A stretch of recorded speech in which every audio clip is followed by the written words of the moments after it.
It is engagement we need to have. Those who suffer miscarriages are never taken into account. Members of the National Assembly are also influence peddlers. You are sitting on Nigerians' money. From the Babin, I pay my rent. On the Babin, I send my children to school. A consultative engagement. No any tangible notification before they ban us. It's one thing for people to be at your back and the heat of the moment, and another thing for them to still be with you when push comes to shove. I will do everything to take Lagos out of the national grid.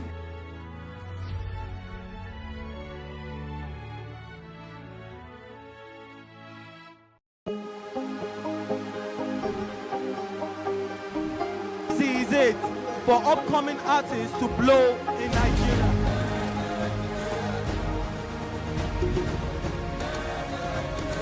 Welcome to Plus Trending. I am Booking November, your host, saying thank you for joining us on today's episode. Welcome back. It's tea time on PlusTvAfrica. Practice makes perfect. I'm not perfect yet, but I'm a lot better than I used to be. He's a king. He's entitled to marry 100 if he wants to.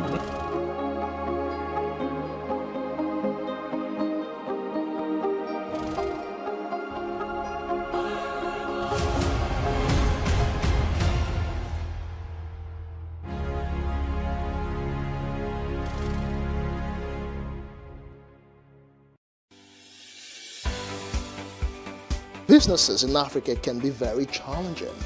In Nigeria, it is particularly intimidating, and successful builders have learned how to navigate a hostile environment to unlock opportunities. But one major challenge businesses face is how to filter through the noise and identify where their ideal customers exist. Get insight and practical steps from industry players and captains of industries. Hear success stories to help you make informed decisions as you scale your business in Nigeria. Watch Business Insights at this time on PlusTvAfrica.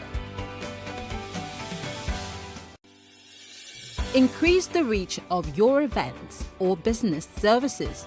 To advertise on PlusTvAfrica, please call 0906 000 5719 or 0909 040 8408, or send an email to marketing@PlusTvAfrica.com. Plus TV Africa. Big stories live here. Welcome to The Breakfast. A breakfast where we unbundle top and big stories of the day. Is vaccine the only way out of this pandemic? No, definitely not. Many Ghanaians just want a peaceful election and they are hoping there will be no rigging. There is nothing bad in borrowing for infrastructure. The minister added that he was impressed. Please come and see yourself what we are doing with the money we are borrowing. It's very important. The way we brand ourselves is the way people will carry us. It's just the driver of the two vehicles that were completely burned. This one was here screaming. What do you recommend the government do to support this sector? Direct intervention, that's what every government all over the world has done. We are not a parallel ticketing structure. A multiple core is a complementary core. What I will not encourage Christians to do is to carry dagger and follow anybody. No. Join us on The Breakfast, 7 a.m., Monday to Friday.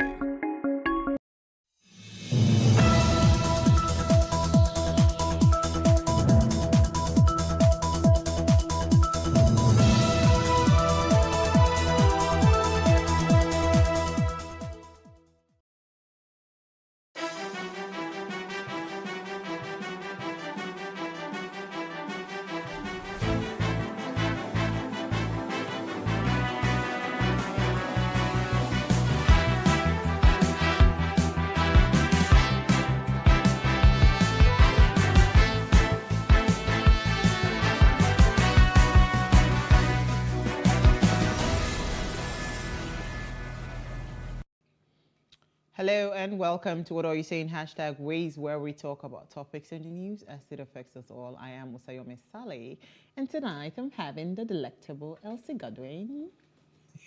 What happened? Why are you not smiling again?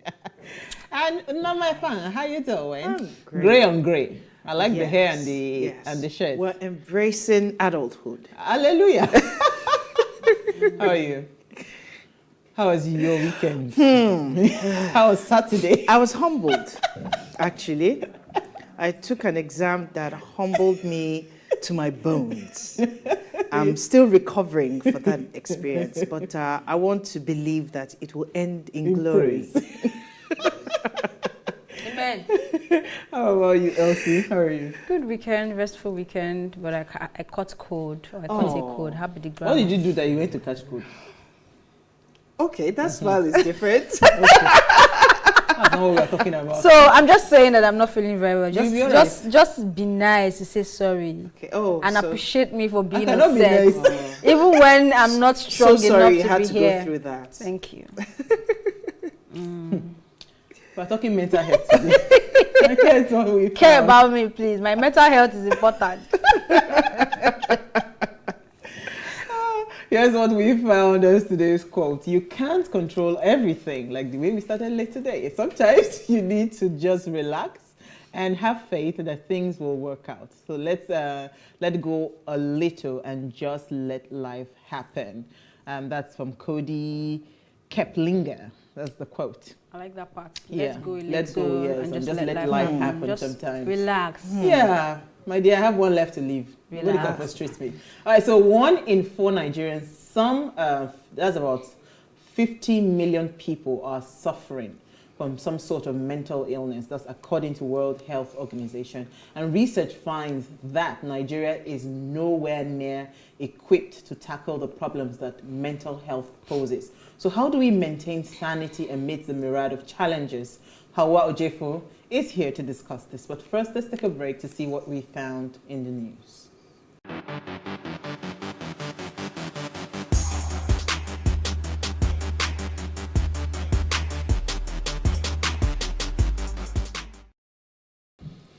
Known as the Day of Girls for short, the International Day of the Girl Child is a day that's observed all over the world to bring a light to and fight the injustice and inequalities faced by girls based on their gender. The theme this year is Digital Generation, Our Generation. This year, the Generation Equality Forum of UNICEF launched a 5-year commitment for bolder solutions to gender equality. Just as the world entered the 2nd year of COVID-19 pandemic, while the pandemic has accelerated digital platforms from learning, earning, and connecting, some 2.2 billion people below the age of 25 still do not have internet access at home. So girls are more likely to be cut off. The gender gap for global internet users grew from 11% in 2013 to 17% in 2019. In the world's least developed country, it hovered around 43%. But the gender-digital divide is about more than connectivity. Girls are also less likely than boys to use and own devices and gain access to tech-related skills and jobs. Only by addressing the inequality and exclusion that spans geographics and generations can we usher a digital revolution for all with all. So happy International Day of the Girl Child. We all girl children here.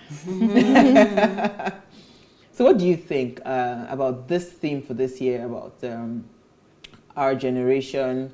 And what's the theme again? I can't remember. Digital. Yes. So it's focused. See all of us. Well, it's focused on the digital generation. Yes, our generation. So what do you think, Elsie? You are the tech person. Wow, I'm burning. But yeah. Today is just a great day. So I think it's an important theme, especially for the. Oh, please let me speak. Oh boy. It's an important theme, especially for this part of the world. But when I woke up to realize that today is International Day of the Girl Child, I couldn't help but think about the conversation we've been having for the past 2 weeks in terms of child molestation, rape, child marriage, especially in this part of the world. So as much as, yes, this is important for girl child not to be cut off when it comes to the revolution that comes with digitalization, we also need to think of the peculiar issues that are primarily affecting the girl child in this part of the world, and it still remains those things we've talked about over and over again. Like I said, child marriage, out of school children, girls, is very high in this part of the world. If you now go down to the factors of why they are not in school, you now start hearing about menstrual hygiene, you know, so it's but yeah, I like that we have a day like this to highlight these issues, and I understand the theme. It makes sense, but like I said, we have to bring it I think home. it's even also pushing the ideology that girls are not meant to be in the tech space. You know, so more and more girls are being pushed, you know, to go digital and, you know, also play explore in that space, opportunity, because they actually have a lot to offer in the digital space. A lot of them are creating all kinds of things, apps and discovering different improvements on technology. So why not give them that opportunity? I think it's a good one, even though I continue to hammer that we have the girl child day. What of the boy child? Oh, we do. I remember when we had it too, and we talked about how it was radio silence. Nothing from brands, nothing from advocacy people, nothing. But what you just said regarding girls in tech reminded me of Confidence Tivoli, that we've had a lot on this show. She's doing and I think we're going so to much, yes, with the cyber security and bringing in girl children into the space. So shout out to Confidence. Yes, and Confidence. We need to bring her back again, Yeah, so she'll share on the things she's doing, because she's doing a lot, amazingly and not just in Lagos State, across the country. Absolutely. So, she went to Kaduna State. Recently. The last time I spoke with her, she was in Kaduna State. So this is good. All right, so quickly, let's run through our stories. Should we just start with Elsie? Yes, the glowing girl. So, as part of efforts to curb unemployment in the country, Kunle Afolayan, through his KAP Film and Television Academy, has struck a partnership deal with MasterCard Foundation to train a total of 300,000 young girls in film and television and motion picture production over the next 3 years. The academy will leverage smartphone technology. I mean, that sort of relates to what we talked about, right? And for the training and the teaching will be conducted through a learning application. The academy will also link participants to employment or gig entrepreneurship activities, not only in the film industry via placements and internship, but in related subsectors such as fashion, makeup, music scores, editing, and every other space that comes in between that. So I think this is really amazing. The partnership is great. And maybe it will also be nice to give a shout out to MasterCard Foundation, because last week we had, what's her name now? The CEO of Jobberman, and she talked about the partnership they're having with MasterCard as well to train people. So thank you, MasterCard Foundation, and kudos to Kunle Afolayan for this one. Kudos. Yeah. Norma, quickly, yours too. All right, mine is a quick one. It's on the NSAS protest of last year, and police are already getting ready for the 1-year remembrance. According to news from The Punch, we have this topic. It says police warn against planned protests in Osun State, and they're also doing that in Lagos State as well, across the southwest. The police command in Osun has called on some youths and groups of people to desist from a planned protest in commemoration of the 1-year anniversary of the NSAS saga in the state. So this was disclosed in a statement in Osogbo on Monday by the police public relations officer, SP Yemisi Opalola, who added that police would use legitimate means to avert such protests. Now, my concern is what when he said legitimate means, that could mean anything, right? So for those who are planning to go out, please. So the thing is, you can't gag people from it's the freedom of speech. It's supposed to be a commemorative walk. Yeah, it's supposed to. Yeah, so just like when now I passed through the Lekki toll, and you need to see they've already gathered there. Oh yes. What's it called? Driving through even the Ikoyi toll. I saw toll gates. They are already on standby. So, come on. So it's not necessary, please. And if people are going to move around that day, they have to also be careful. Well, let me just quickly take my story. It's actually a follow-up from what I took on Friday on, what's it called, when the Minister for Finance had said that we were having a lot of issues in terms of our debt services. So the president of the African Development Bank, that's Femi Adesina, had said that Nigeria must tackle 73% debt service to revenue ratio for economy to grow. And he says Nigeria must decisively tackle it. The issue is not about debt to GDP ratio, as Nigeria's debt to GDP ratio is at 35%, which is still moderate. He said the big issue is how to service the debt and what that means for resources for domestic investments needed to spur faster economic growth. He said one of the issues are structural bottlenecks. It limits the country from productivity of other sectors to generate revenue. So he says the Nigerian problem is revenue concentration, as oil still remains, accounts rather for 75.4% of export revenue, and 50% of all the government revenue is still dependent on oil. So while the oil is doing fairly well now, but it's still a big mistake benchmarking your revenue as a country on just oil, when you can actually loosen up those other bottlenecks and open up the economy for other sectors to thrive. So I like what he said. I just want a blueprint, a master plan. How do we move from here to where we need to be? Like we've reiterated a couple of times, it's not just about talk. We've talked too much. We what know are the problems, things? We definitely know the problems. Is what can we begin to do to begin to help Nigeria's economy to come back? All right, so we'll take a break now. When we come back from the break, we want to be discussing mental health. Stay with us. And I will glow less.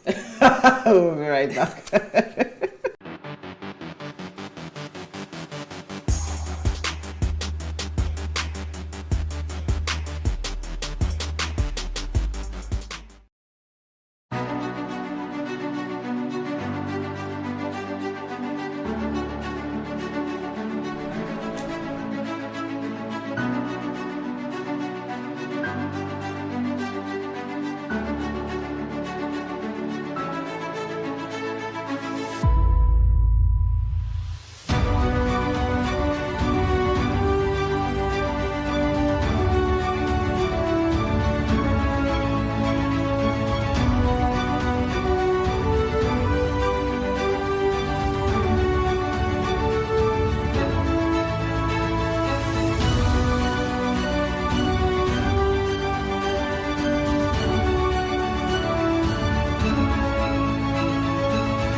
Thanks for staying with us now. Depression is the most common illness that affects mental health.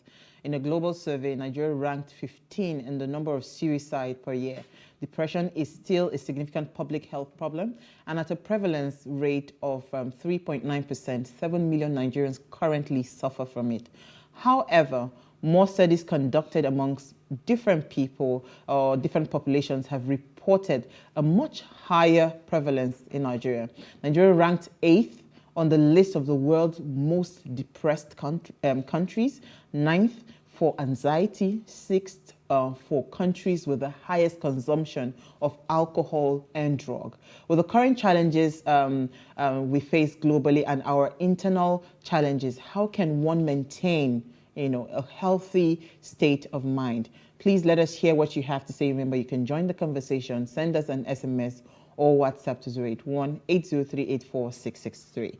All right, so before I bring in Hawa in like a minute, I mean, this NSAS thing that you're talking about already, the atmosphere is already charged. It's already tense. Do you understand? Nigeria seems to be like a place where everything deliberately points at distorting your mental state.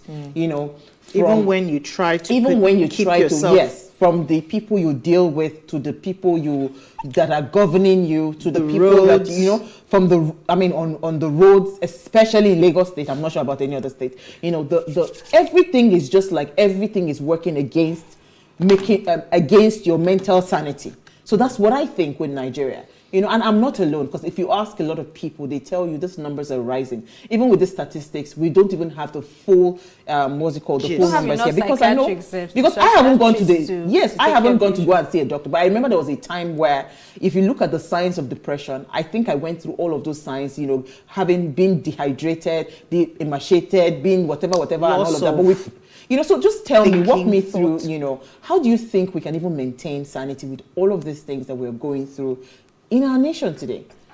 Why are you looking at me? Okay, I think you have to be very deliberate about it. Whatever it takes. Whatever it takes, and I don't mean anything illegal anyway, but whatever it takes. And for me, I always say this, I try to curate the kind of content I consume, right? Since the ban of Twitter, even though we still enter Twitter, Instagram has been the place, right? But for some reason, I've also had to stay away from Instagram for a while, because beyond what is happening in the nation in terms of news, deaths, everything, a lot of things just happen on social media, and I'm wondering, what kind of world am I living in? Why are these people so comfortably washing their dirty nails in public? Why are they behaving the way they're behaving? And when I cannot understand it, and I see myself trying so hard to break it down, I just try to shut down and focus on people who make me happy, people who give me joy, and focus on the contents that give me joy. So I think you have to be really deliberate about it. Absolutely. Know your threshold, know your triggers, know when to stop and when to continue, and be selfish about it, because in doing those things, there are people who would want you to do certain things because they do not understand where you're coming from, or they think that you should just be present. But you have to be able to draw those lines for yourself and try to focus on the positives. It really helps, because if you decide to focus on the negatives, there are lots of them. There are lots of them, and you keep sinking in. They will always. So that's it for me, really. Well, I guess for me, it just goes to what I had posted this morning on social media, on Instagram, where I said to pause is divine. It was something my mentor normally would say, to err is human, but to pause is divine. It takes you being deliberate, like Elsie said, to take a pause from life sometimes. All of the battering every day, from driving on the roads to what you encounter to the news you hear, all of those things eventually will have effect on your social well-being, your psychological well-being, your emotional well-being. Don't talk about what you even go through, even in your relationships and all. Let's not even go there. But it's important that sometimes you just take a break from life. Take time to regroup, to recoup and regroup yourself, because it's very important. If anything happens to you, life will go on. Absolutely. In a simple term, just relax and be taken care of. That's just it. All right, so let me bring in Hawa. Hawa Ojefo publicly identifies as a person who lives with a mental health condition and psychosocial disability. Popularly tagged as the voice and the face of mental health in Nigeria, Hawa has received numerous local and international honors and recognition. She is the executive director of She Writes Woman, an award-winning movement that gives mental health a voice in Nigeria. She is the creator of Safe Place Nigeria, a virtual community for mental health conscious Nigerians to access digital mental health care, self-care tools, and wellness resources. Hawa is a certified integrative mental health coach, and she is the recipient of the Queen Elizabeth Diamond Jubilee Trust and also the Royal Commonwealth Society. She's a member of the Royal Commonwealth Society. Thank you so much, Hawa. She's joined us via Zoom live from Abuja. Hi, Hawa. Thank you so much for joining us. Thank you so much for having me. So, what's good? First of all, congratulations. I saw you at a platform. Do you want to quickly share what that was about in France? You're always everywhere when it comes to issues of mental health.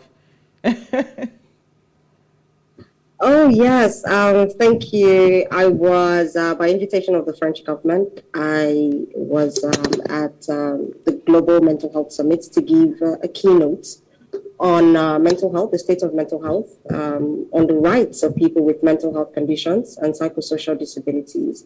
So it was really an honor for me to represent the voices of people who have mental health conditions, but also to carry some of the stories from our community here at She Rights Woman and some of the work that we have researched and investigated and documented here in Nigeria around the abuses of people with mental health conditions and what we need to start seeing in terms of changes in the global scene, whether that is how Nigeria affects the world or how the world affects Nigeria in terms of policies, legislation, but also ensuring that we're calling for the right type of investment into mental health care, because we all, always chat, oh yeah, let government to do something. But it's very important to be very careful about the kind of investment that governments or, legislators are making as far as mental health is concerned. So, yeah. Oh, awesome. I want to quickly, COVID-19 and all of that. How has that COVID-19 impacted mental health? Then I'll come to Elsie. Oh, yes. A couple of things, really. For people who had pre-existing mental health conditions, we saw that COVID-19 exacerbated that. Mm-hmm. So being in social isolation, being cut away from the resources and the care that you used to receive, the kind of support you used to receive from social interaction, from access to therapy, access to, your medications and things like that, we found that a lot of people really struggled with that. But that's even for people who had pre-existing mental health conditions. Because I think for the first time, and we saw studies really point to this, that a lot of people around the world saw that for the first time they had to really look at their mental health very keenly. For the first time, a lot of people were experiencing a glimpse of what it was like to live with clinical depression. And so we saw that kind of trend across the board, that people were beginning to see that sense of worthlessness or hopelessness, that sense of withdrawal, overeating, undereating, low mood, and things like that. So it is very possible that, a lot of the numbers really skyrocketed because of COVID-19. There's a lot that COVID-19 has done with regards to our mental health collectively and individually that we're even yet to see the full effect in many years to come. All right. Okay, so in the recent speech that you gave, I wasn't opportune to see it, but I saw excerpts on Twitter, and someone was saying that you shared some horrific abuses of rights in mental health services in Nigeria. Can you please share some of those and what is going on in that space? Oh, thank you. That's a very, very great question. I think a lot of times when we think about mental health and people with mental health conditions, we've been conditioned, really, whether it's in our movies, in our music, in our media, in the news. We've been conditioned to feel like people with mental health conditions are mad people, crazy people. We have a certain image that comes to mind whenever we hear, oh, somebody with a mental health condition, someone with a mental illness. And so we have somehow been primed to think of such people as less than. And so we don't really think about the kind of abuses that happen in, places like psychiatric hospitals. From 2018 to about 2020, together with Human Rights Watch, an international non-profit, non-governmental organization, we investigated and reported, documented cases of human rights abuse, Remy, whom, because her mother gave her a phone when she was being admitted into, she was forcefully detained actually in a psychiatric hospital. She couldn't have access to her parents, but thankfully she got access.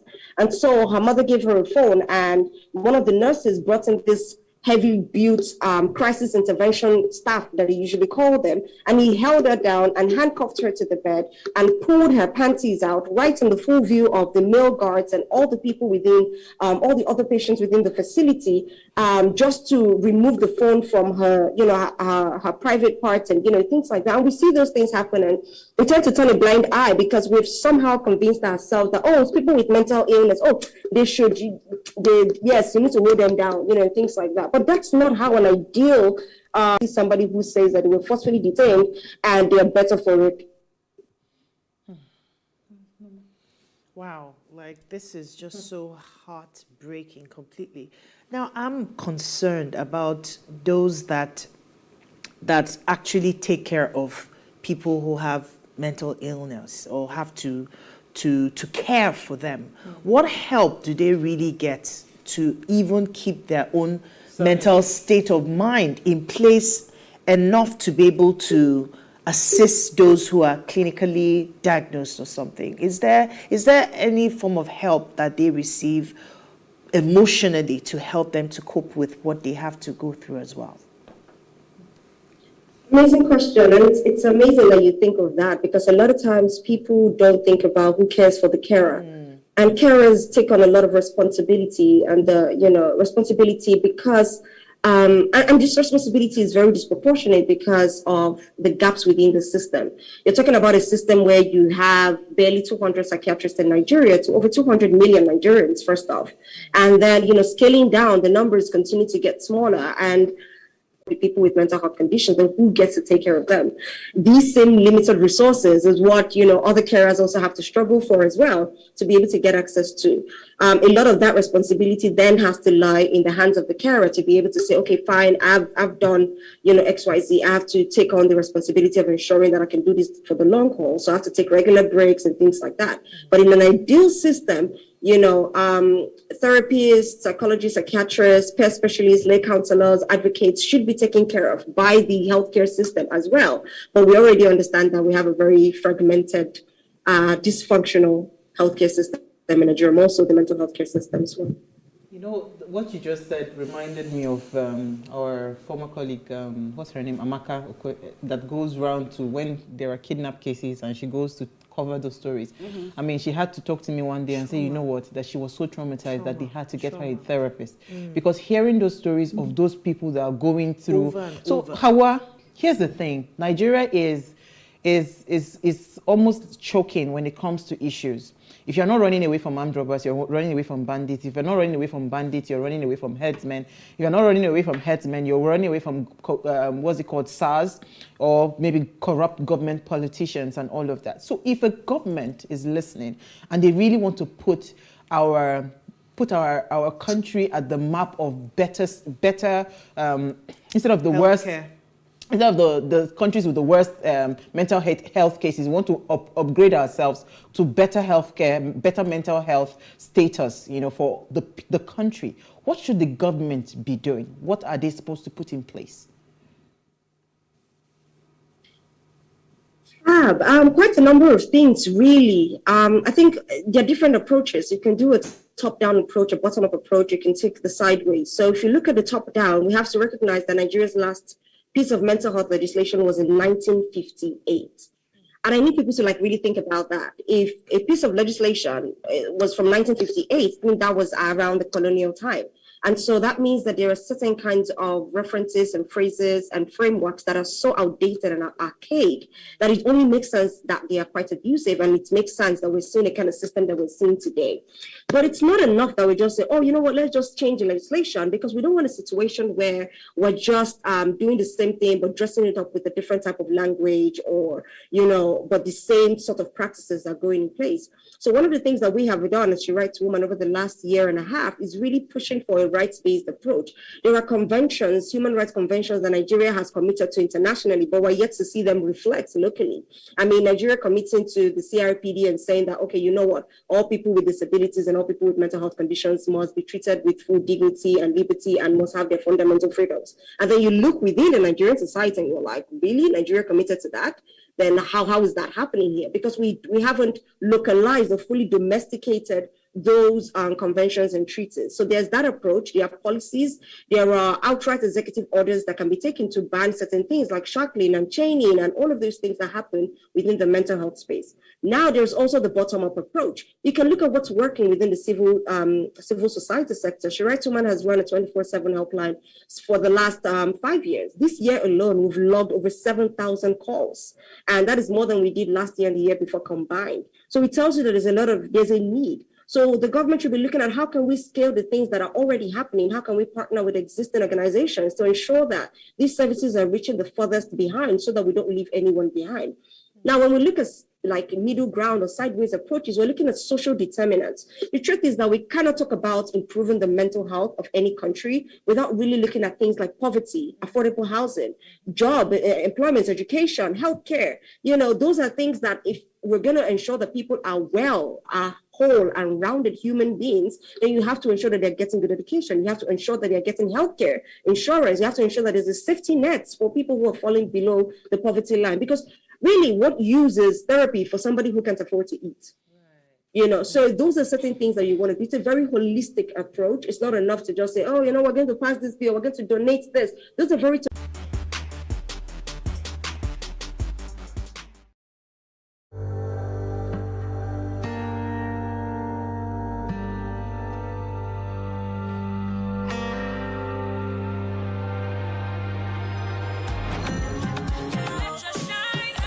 and it brighten, make everybody be wonder.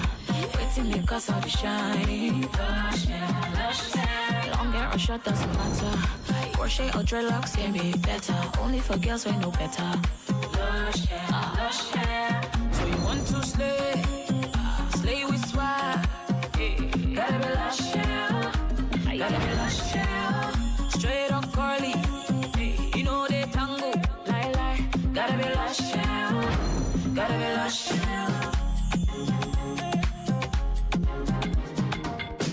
Beautiful people know how to make an impression, and that's why they only trust Lush Hair Extensions to bring out the shine in them. Lush Hair, be beautiful.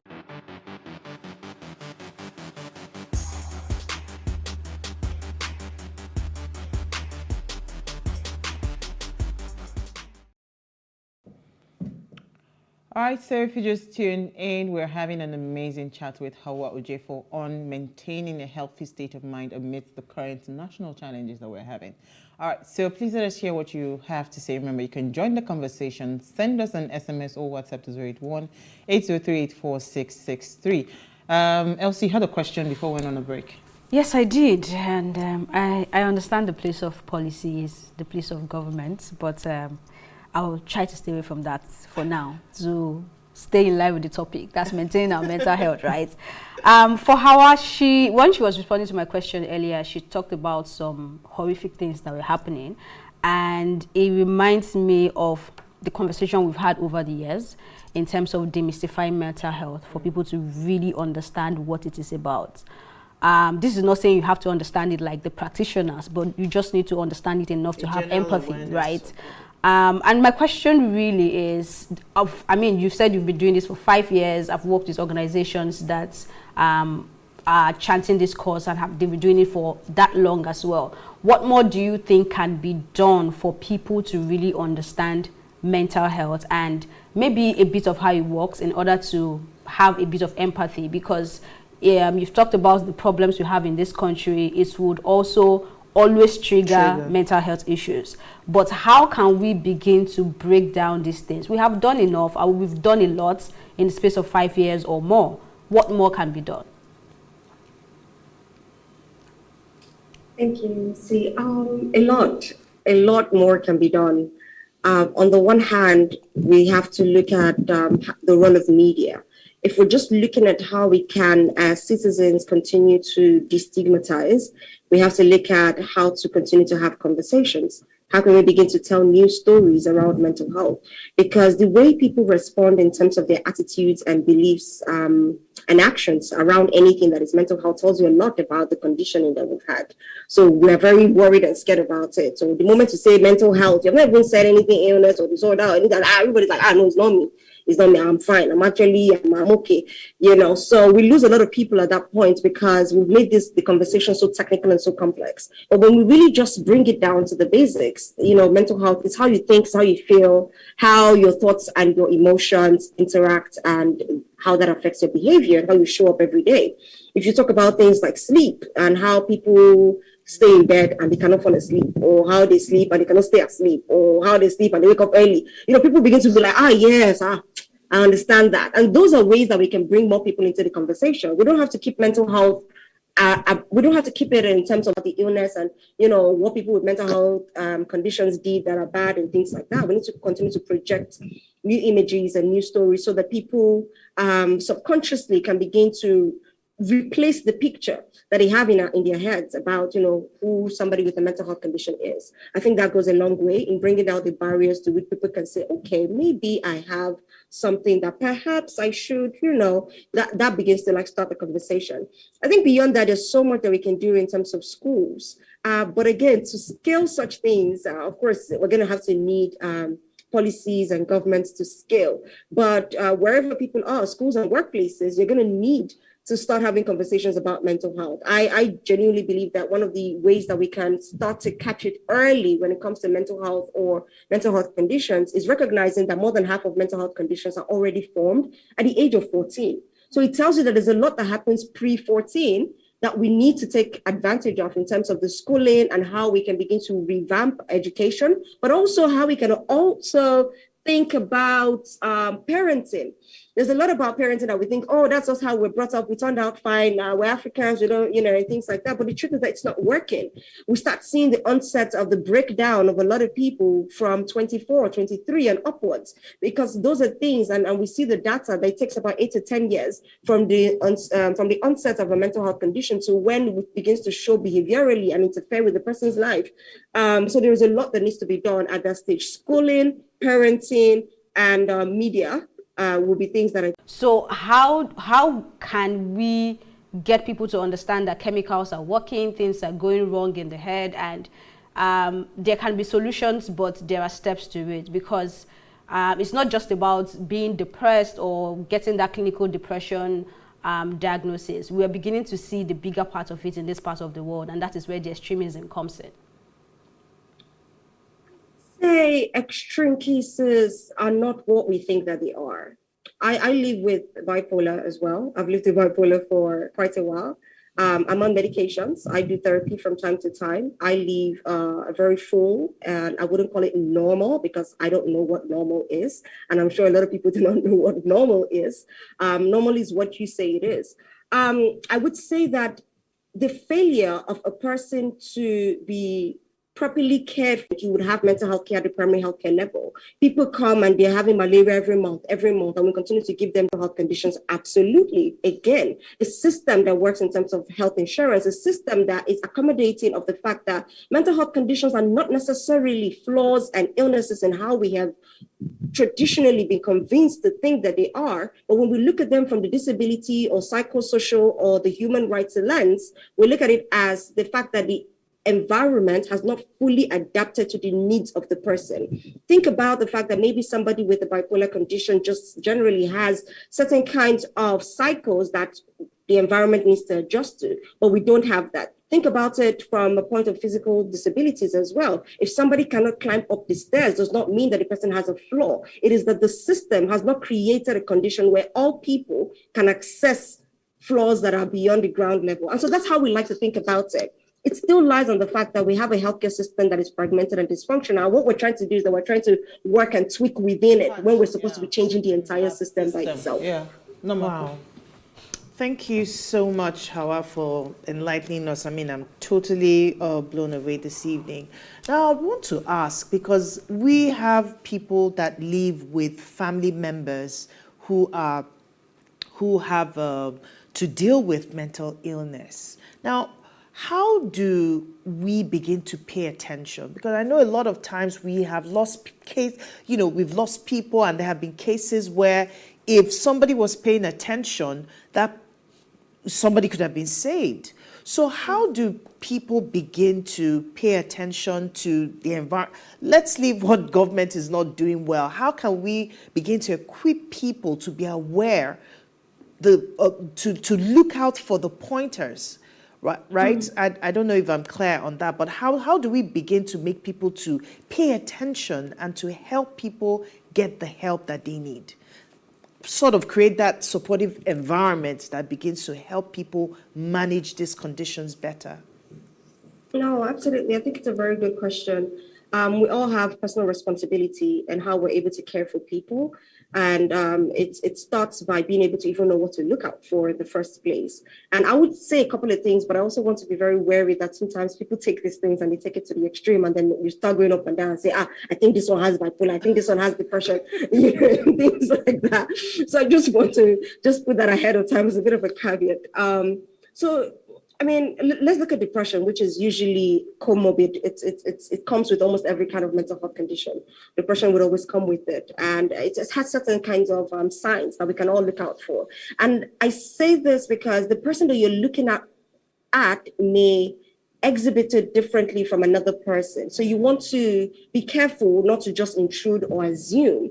So one of the things that you want to look at is you want to establish what the person's norm has been. And when we say norm, which is obviously what we're talking about normal, it's a range. So if we speak psychologically, normal is not a point. So when we say, I'm normal, I'm like, what does that mean? It's a range. And sometimes that differs from person to person, but generally speaking, there's a certain kind of body of what a range of normal would be. So you want to look at the person that you have, maybe a loved one, maybe a father or mother, a significant other, and say, okay, what has been their norm? I've known them for like maybe 5-6 years. And this is how they have been, but something has changed.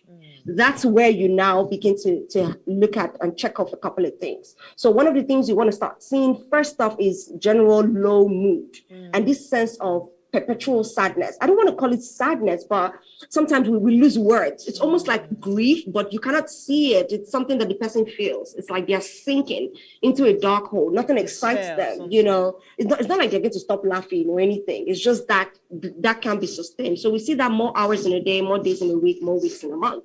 And we see that happening perpetually for a period of time. And you know that something is happening.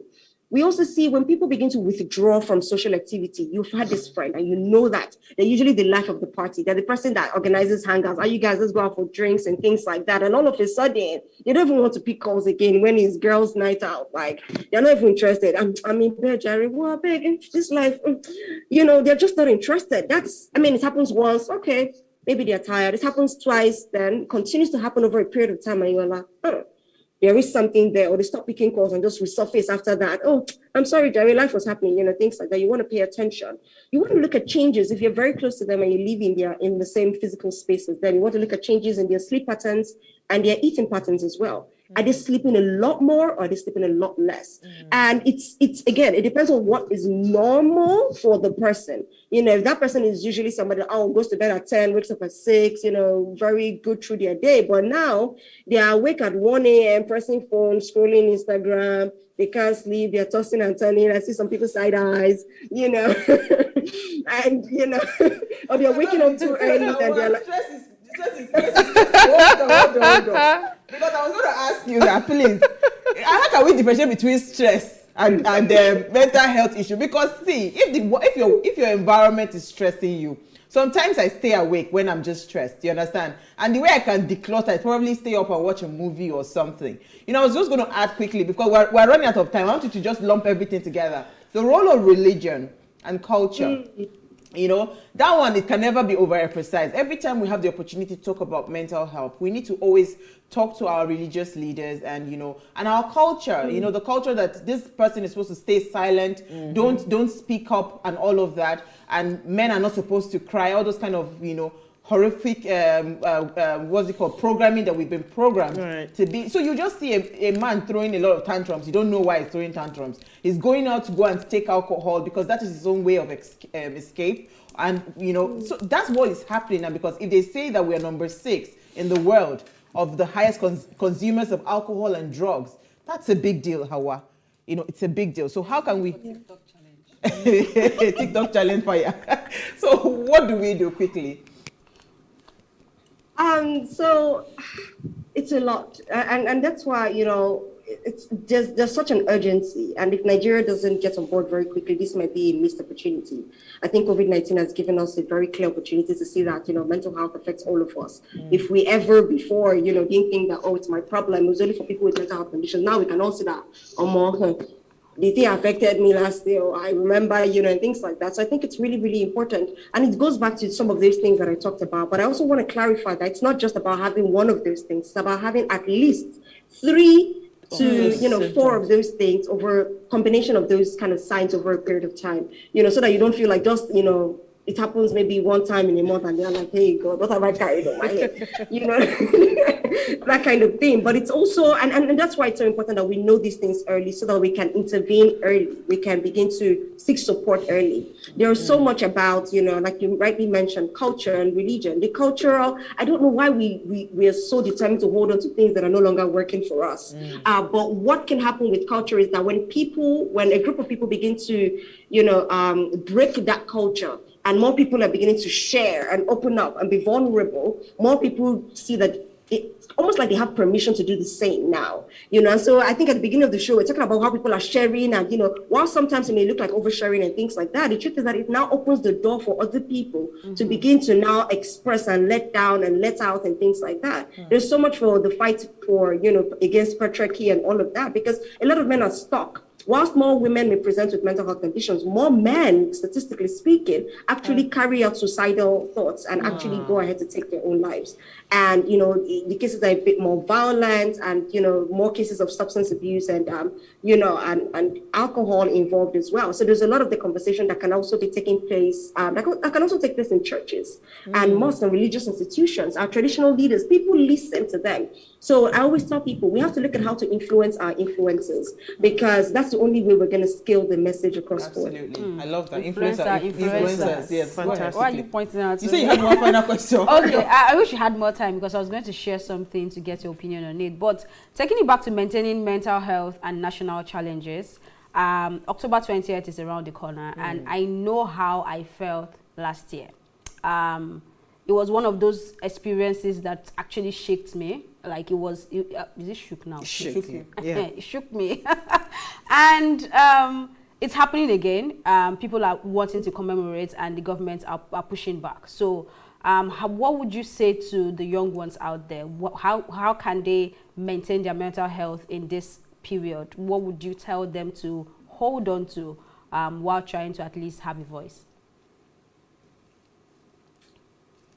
I would say it's really tough. It's tough because when you're in a mentally unhealthy environment, you cannot self-care your way through it. And it's something I try to emphasize. You know, we tell people, oh, do this activity and all of that, but we forget that that's a bit privileged because we have the opportunity to go home to very nice houses where there's lights and we can turn on the generator and we can sleep soundly at night.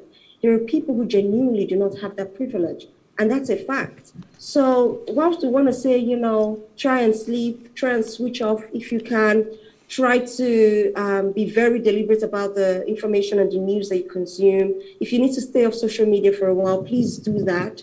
We recognize that the issues with regards to Nigeria, the national challenges are staring at us offline as well. So you can run away from it online, but you can't run away from it offline as well.